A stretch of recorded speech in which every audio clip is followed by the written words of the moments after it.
It is my tremendous pleasure to be chairing this session on public policy and physics education research, the role that we all have as educators and participants within the physics community.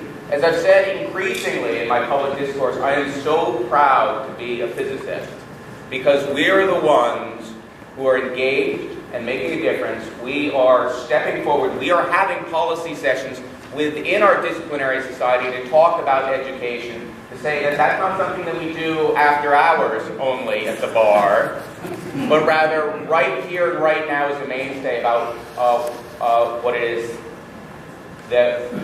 how we identify the community and our role for setting the national dialogue around physics education and more broadly science, technology, engineering, and math education as we are looked to as the lead. My name is Noah Finkelstein. I am very pleased to be chairing the session. I'm from the great University of Colorado, Boulder. I'm very grateful to also be on chairing the public policy, I think it's CABAL, PPC, of the American Association of Physics Teachers under the tremendous direction of Beth Cunningham. Thank you so much, Beth, for your tremendous leadership and bringing us here today and the great work in this session here. Thank you. We have a great series of speakers today. We'll introduce sequentially as they come up to give us some thoughts about the nature of physics education and public policy and how we might all participate and contribute and in these auspicious times. This isn't just an armchair exercise that we're engaged in here. Today, many of you may know that the President's Council for Advising on Science and Technology, PCAST, led by the science advisor Holdren, a physicist, announced a report today entitled, as the presidential comments in response to this, the need for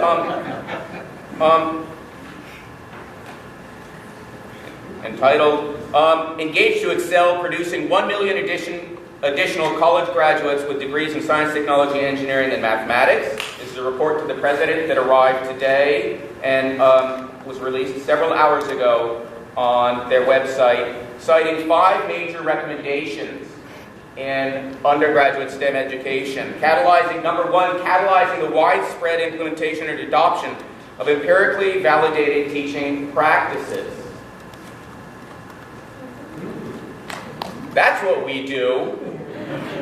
That's what we know how to do, and as a result of that, that's why the new faculty workshops in physics are cited as an exemplary practice and a model to follow in the development of professionals within physics in this report. So this is where we have an opportunity to act and to engage.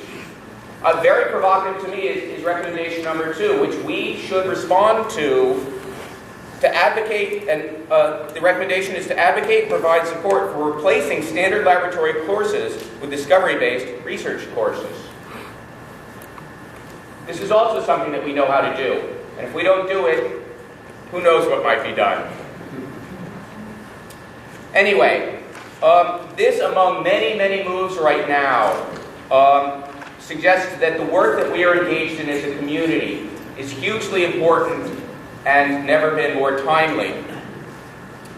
So with that, it is a great pleasure to have really 3 luminaries in the field who I'll introduce in some detail. But Howard Gobstein from the Association of Public and Land-Grant Universities, Helen Quinn from Stanford University and the National Research Council, and Pat Heller from the University of Minnesota. They'll each be speaking after about some number of minutes of remarks, 20 to 25 minutes. They will take some time to answer Q&A, but our hope really is to engage the audience here in a discussion to build on what it is that we're engaged in, how we can respond to the calls they provide and the models they suggest about engaging in physics education and public policy. And my hope really is that this is the beginning of how we engage and participate along the way. And I'm certainly committed in my various roles in the physics community, but particularly on the PPC for the American Association of Physics Teachers, and also in the Committee of Education for the American Physical Society, to help endorse, lead, cajole, provide voice for those people who are engaged. So, speaking of cajoling and giving voice and engaging people, I've come to know Howard Gobstein many years ago, and have found him a tremendous inspiration for what can be done. Howard is the Executive Vice President for Research, Innovation, and STEM Education at the Association of Public and Land-Grant Universities. He initiated and co-directs the Science and Math Teacher Imperative, which strives to stimulate 125 member universities to prepare more and better and diverse science and math teachers. He and his staff are responsible for the APLU Council on Research and Policy for Graduate Education, the APLU Commission on Innovation, Competitiveness, and Economic Prosperity. He's been an Associate Vice President for Michigan State University. He's been a Vice President of the Association of American Universities, a Senior Policy Analyst for the White House Office of Science, Technology, and Policy. He's been the Director of Federal Relations for Research for the University of Michigan and Science Policy Analyst with the Government Affairs Office.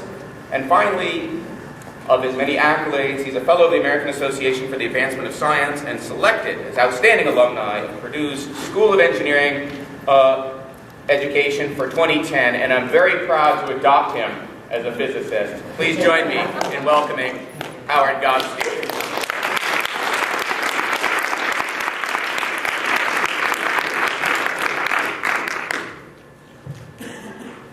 One never knows how one's going to be introduced when Noah precedes you. I'm also very proud to be here, as is Noah, because I'm the only non-physicist on this panel, and I think I'm going to be providing a lot more context, or a little leavening, with some of the other comments that are made.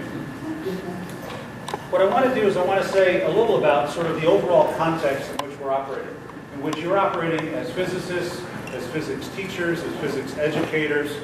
I want to talk then a little about how I see it from a big public university association in Washington, D.C., and some of the issues we see, and specifically about the science and mathematics teacher imperative and how it relates to what you're doing in APT and APS and so on.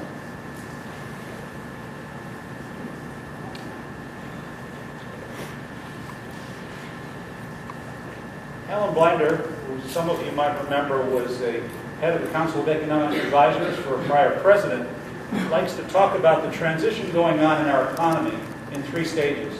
Now, we all know about the first industrial revolution. People went from farm to factory. The second industrial revolution, people went from factory to services. He argues that we're going through right now a third industrial revolution, one that's taking people from services to IT, to automation, to an incredible globalization of virtually everything that we're doing, including services. You might remember, maybe you saw it in the paper, maybe you've read the book, Stephen Jobs went and visited President Obama maybe about a year ago in the White House. And President Obama asked him, what about those tens or hundreds of thousands of jobs that Apple has been creating? When are they coming back to the United States? Mr. Jobs reportedly said, Mr. President, they're not coming back to the United States. So Alan Blinder here is talking about we are not going to outcompete. You've heard this before. We are not going to outcompete countries in the rest of the world that are coming up to our level of education, that are coming up to our standards based on low wages. The only way we're going to be able to compete, the only way we're going to be able to rev back up the economy is going to be based on creativity, talent developed by education. And obviously, as leading physicists and physics educators, this is certainly the time for us. It's the time for us not only because there's such a challenge to the country, to the United States, but I would argue this is also one of the best opportunities any of us have had, perhaps in our whole lifetime, to really make a difference in what we're doing here in addressing STEM education in the United States. Go Noah. See, he likes this because he's chairing a committee that he thinks might have some influence as a result.